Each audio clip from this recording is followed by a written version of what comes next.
Hello, I'm Brigantia Blackbird of Blackbird's Brew. Happy Friday and welcome to Wicca 202. We're talking about fulfilling responsibilities today and why.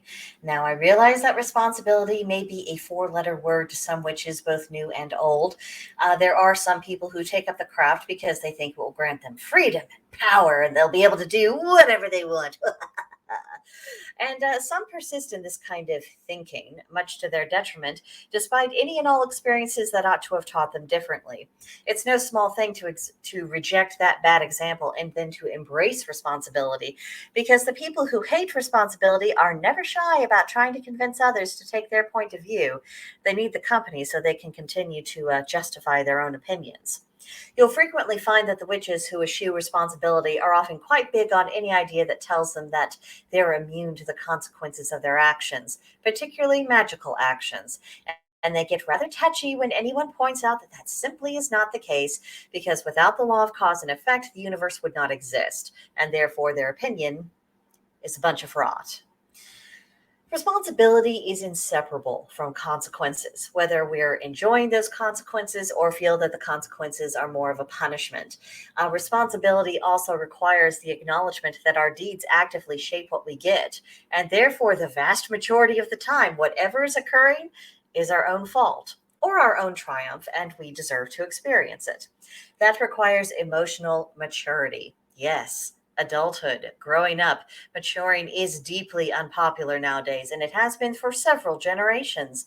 If you ever wonder why the state of the world is what it is, I suggest meditating on the consequences of a couple generations deciding that growing up was bad and too much of a nuisance to do.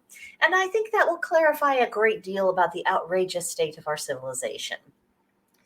But moving on, becoming a fully fledged and realized witch is to step forward and accept greater responsibility, because the nature of your life and its accompanying duties set you apart from other pagans and other people in general.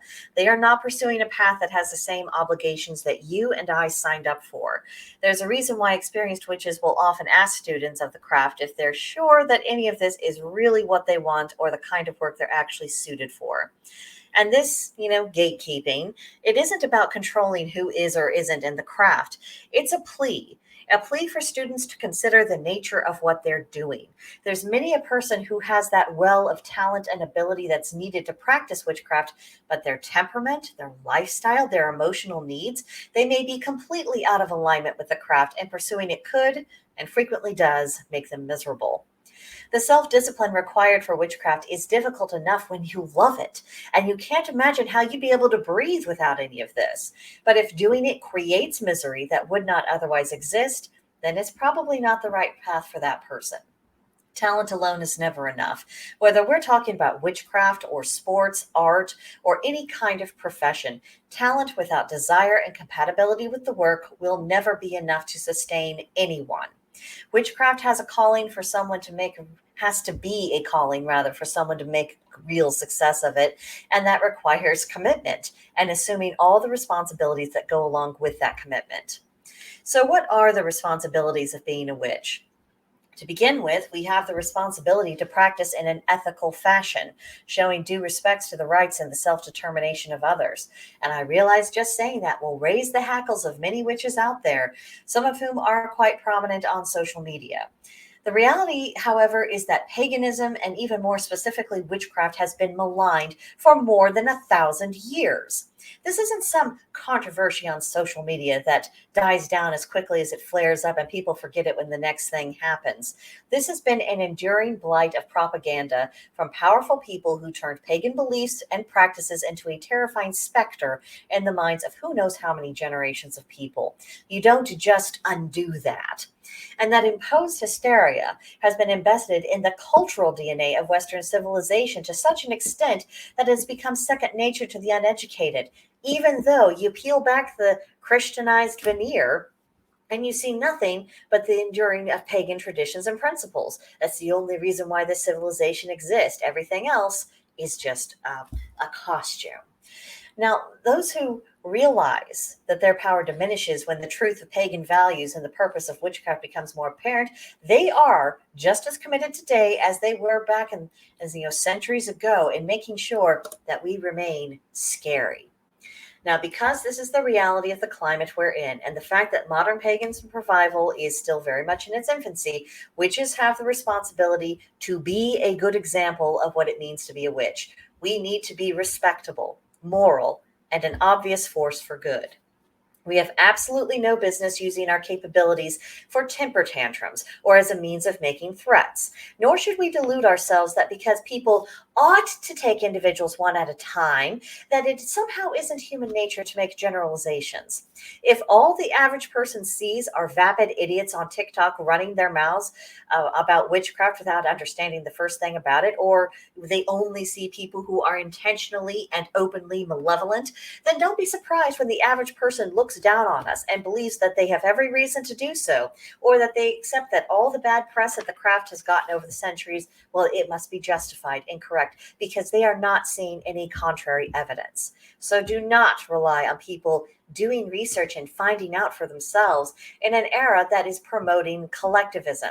And some people never know anything else. They've never been taught, they've never been exposed to it, and they lack the imagination to think that maybe they as an individual need to do something. Just because they should doesn't mean that they will. And the best contradiction to all of that kind of nonsense is to demonstrate our true character in word and deed and build a good reputation. None of us witches are exempt from that responsibility. And one bad example of a modern witch always leaves more of an impression than 10 good examples. We've got to expect more of ourselves and more of each other.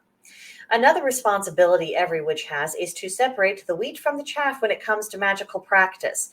There is a lot of rubbish that is being promoted out there that is totally out of alignment of natural law, and that could easily be debunked, just by, the simplest of and the most obvious lines of inquiry. It really is frustrating because some things are just so obvious that if you understood anything at all, if a person had practiced, that particular ideas would not pop up in their heads. But that's what happens. And what happens also is that because of this misunderstanding and people not being sufficiently challenged or sufficiently exposed for the know-nothings that they are, it means that sometimes they are granted undue honor, or they're treated as though they have a higher rank or they're more into the mysteries than others. And you're probably aware of the kind of misplaced snobbery that I'm talking about and why it had me struggling with my temper for a moment there.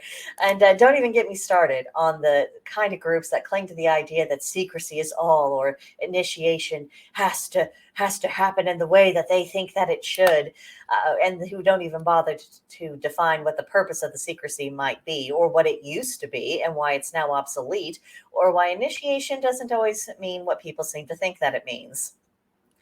The actual litmus test for validity when it comes to magical practice, and indeed all things, is what natural law allows to take place. Everything else is experimentation, testing, and then being honest with yourself about the results. Can you do the work of a witch? That's what matters, not whether you get outside acknowledgement from others. And it's past time that witches rejected the pretensions of the people who claim otherwise. There is no purpose in having to constantly relitigate this issue generation after generation just because some people want to fool the others into thinking that they're more important than they actually are. And I understand that a lot of witches are fearful of coming across as judgmental or of exhibiting behavior that they've criticized in others. But that being said, the modern body of work and practical experience of witches everywhere has resulted in us finding some consistencies that are solid, and we can build upon them. And then by natural consequence of those consistencies, they debunk many a stupid idea.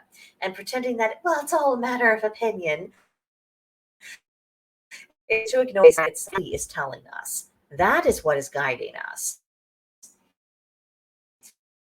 We have the result that which has been disproven as this wiggle room, and maybe it's right, or this person's really a sweet person and I would hate for them to be belong, so I'm just going to pretend that they're not. What are we doing? The reality of nature is the final arbiter of what is true and what is possible. That is the standard we are subject to. Nothing else plays a role. Now, the last aspect of responsibility I want to touch on in this video is that of spiritual responsibility. It is a time-honored practice for people to go to practitioners of the craft for advice and counsel. We need to be worthy of people's trust when they do this, and we need to do our utmost to be of service, and we need to acknowledge our personal limitations and when we need to refer someone to another witch. In other words, we need modesty. None of us are infallible or all-knowing. Everyone has gaps in knowledge and experience. No one has all the answers, and there is no shame in being upfront and realistic about that. We train to our strengths, and then we strive to shore up our weaknesses, but that doesn't equate to our weaknesses ceasing to exist. If we are honest about our shortcomings and our limitations, then when we speak to what we do know, those words have greater weight because the people around us will be able to trust that we wouldn't talk out of our hats when we ought to keep our mouths shut. And we do have a duty to speak up when it's right to do so, including and especially when students seek our advice related to the craft. It isn't being controlling or heavy-handed to just give a straightforward answer when our opinion is asked. And that doesn't require the person asking the question to automatically adopt our point of view. Now, when I began my studies, I was fortunate enough to come into contact with people who did have the mercy to just answer opinion questions straight.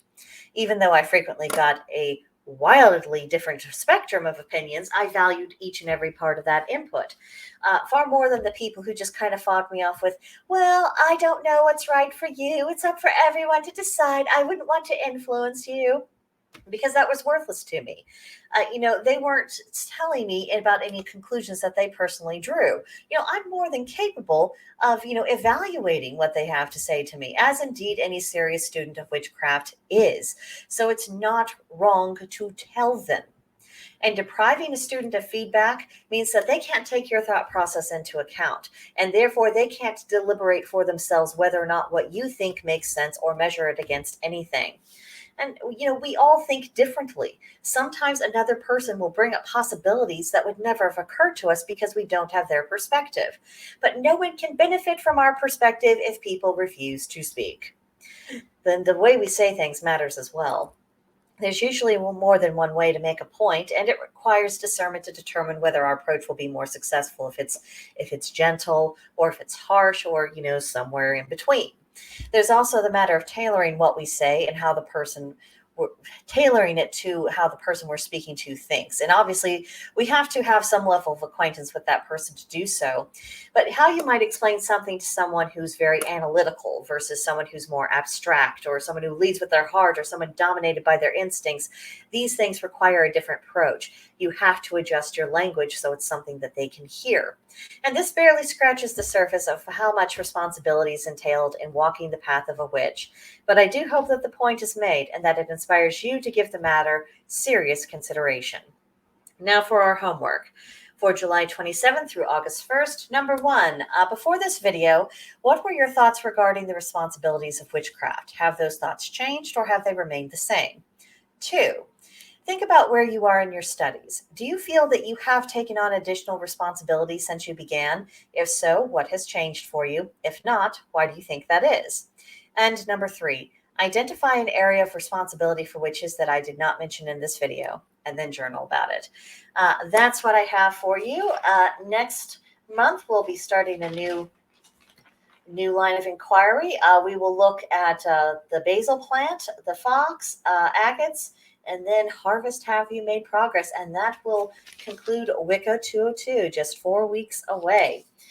In the meantime, questions, comments, concerns, complaint, you can reach me in the comment section below, or probably what would be more productive, just reach out to me at Blackbird's Brew on Gilded, link in the description box below, and hope to hear from you soon.